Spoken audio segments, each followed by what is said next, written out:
She slapped me in front of 200 wedding guests, in front of the string quartet, in front of my own mother, and she smiled while she did it. She thought I would cry. She thought I would run to the bathroom and let her finish the toast she'd been rehearsing in the mirror for weeks. Instead, I picked up the microphone she'd just set down, and I said 4 words that ended her marriage to control before mine had even begun. If you want to know what those 4 words were, stay with me, because this story still gives me chills, and I lived it. Before we get into it, if revenge stories like this are your thing, hit that like button, subscribe so you don't miss what happens next, and drop a comment telling me where in the world you're watching from tonight. I read every single one. Now, let's go back to where it all started. My name is Linda. I'm 34 years old, and for 3 years I dated a man named Eli, a quiet, kind architect who designed buildings the way some people write poetry, with care, with intention, like every line meant something. I loved him before I loved the idea of marrying him, which I think matters, because what came next tested whether that love could survive someone determined to destroy it. Eli's mother, a woman I will call Bernadette, decided the moment she met me that I was a problem to be managed. I came from a small town 2 states away. My parents ran a hardware store. I didn't have a trust fund, a country club membership, or a last name anyone recognized at her dinner parties. Bernadette had spent her whole life building a particular image of her family, old money pretending to be older money, and I didn't fit the frame she'd already hung on the wall. It started small. Backhanded comments at family dinners about how some people don't understand how to dress for occasions. Comments about my background delivered with a smile sharp enough to cut glass. She'd correct my grammar in front of guests.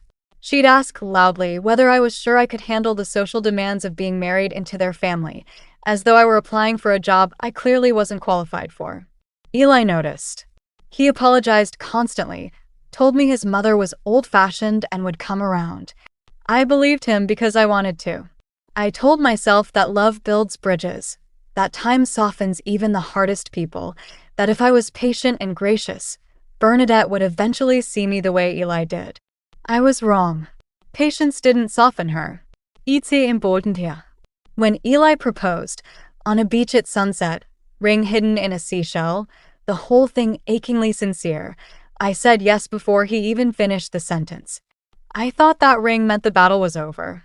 I had no idea it meant the battle was only beginning, and that Bernadette would treat our engagement not as a celebration, but as a declaration of war she intended to win. The engagement party should have been a beginning.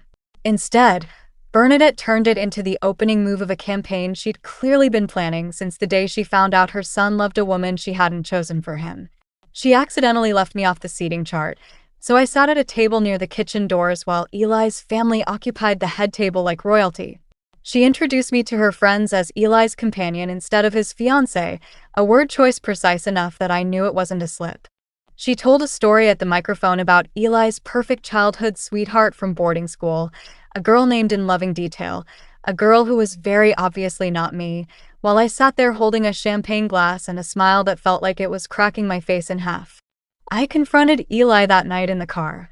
He looked exhausted, caught between the woman who raised him and the woman he wanted to spend his life with.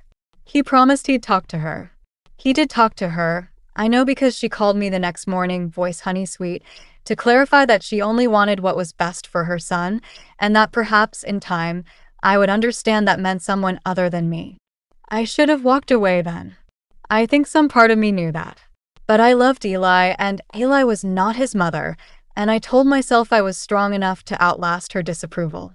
I underestimated how far she was willing to go to make sure I never reached the altar. Over the following months, Bernadette escalated. She lost my invitation when she hosted a family reunion.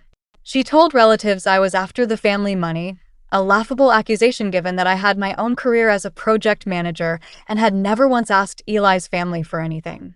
She showed up unannounced to our apartment to help plan the wedding, then quietly tried to replace my chosen venue, caterer, and even my wedding dress designer with her own preferred vendors, presenting it to Eli as a fait accompli before I'd even been told. I started keeping records, not out of paranoia, but because some instinct in me, call it intuition, call it self-preservation, told me that a woman this determined to erase me wasn't going to stop at passive aggression forever. I saved emails. I saved texts. I saved the receipts from vendors she tried to cancel behind my back. I didn't know yet what I'd use them for. I just knew I needed them. We got married on a warm September afternoon at a vineyard outside the city. String quartet playing, 200 guests in linen and pearls. The kind of day I'd pictured since I was a little girl pinning ideas to a board nobody else ever saw.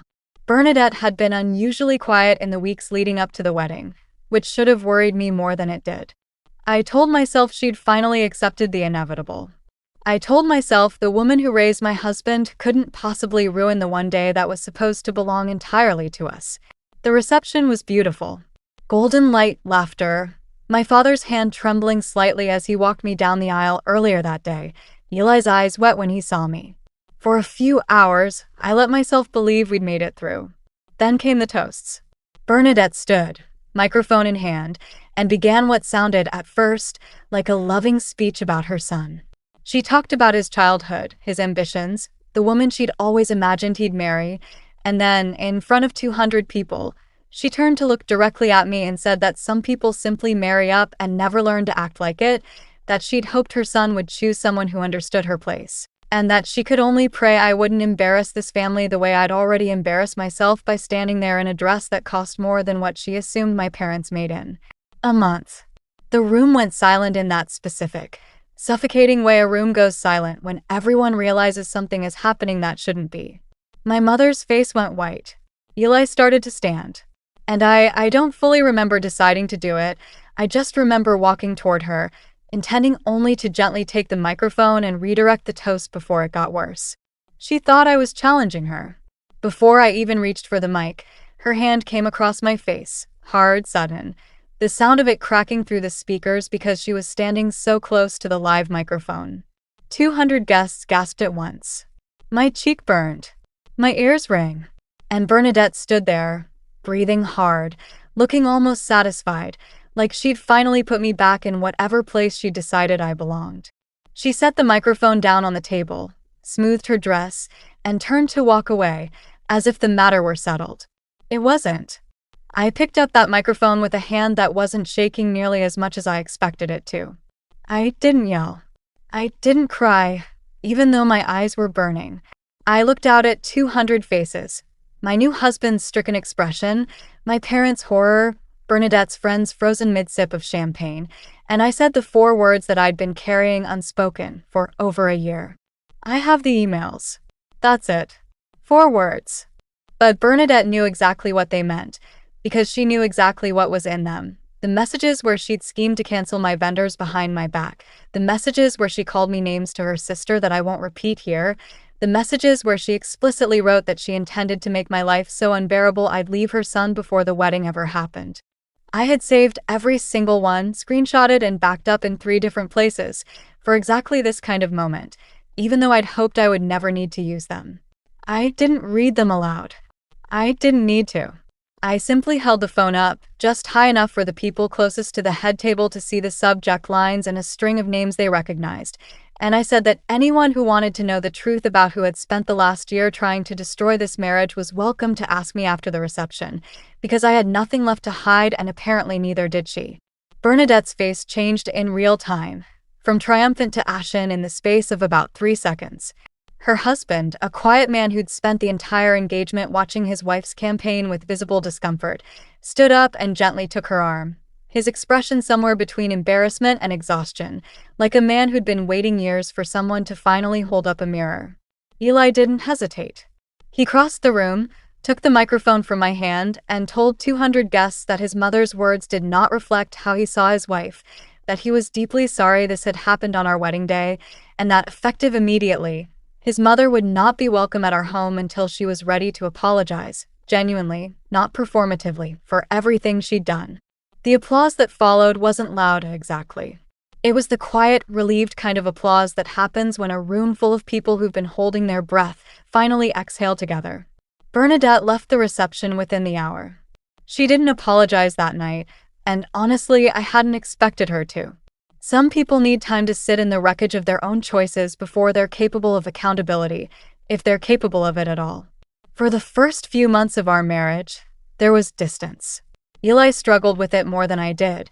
He loved his mother, even knowing what she'd done, and grief over a relationship doesn't disappear just because the other person deserved the consequences. We went to a few sessions of couples counseling, not because our marriage was in trouble, but because we both needed tools to navigate a relationship with a woman who'd shown us exactly who she was.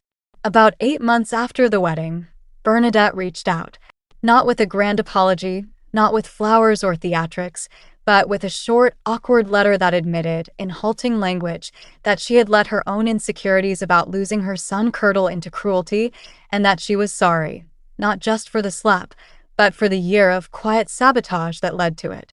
It wasn't a perfect apology, but it was honest, and honesty was more than I'd expected from her. We've built something new since then. Not the warm relationship of a Hallmark movie, but a careful, respectful distance that occasionally allows for dinner once a month, where she speaks to me like an adult she's choosing to respect rather than a rival she's trying to defeat. I don't know if I'll ever fully trust her. I don't think I need to. What I needed was for her to understand that I would not be erased, manipulated, or struck without consequence, and she understands that now, completely. People ask me sometimes if I regret staying with Eli through all of it, if I wish I'd walked away the first time Bernadette made me feel small. I don't, because Eli was never the problem. He was a good man slowly learning how to stand up to a parent who'd never been told no. What I don't regret even slightly is keeping those emails, documenting every slight, and refusing to let one humiliating moment in front of 200 people define how the rest of my marriage would go. If you take one thing from my story, let it be this. The people who try to make you feel small in public are almost always the people who are most afraid of what happens when you finally speak in your own voice. Bernadette spent over a year trying to convince me, and everyone around us, that I didn't belong in that family. What she didn't understand is that the moment she put her hand on my face, she handed me the only thing I'd ever needed, a room full of witnesses, and a reason to finally say what I'd been holding back. I didn't get even by yelling or scheming or stooping to her level. I got even by telling the truth calmly in 4 words, in front of the people whose opinion she cared about most. Sometimes the most powerful revenge isn't loud. It's quiet, it's documented, and it's delivered at exactly the moment someone least expects you to have the courage to use it. If this story resonated with you, make sure you're subscribed, because I have more stories like this one coming, and you won't want to miss them.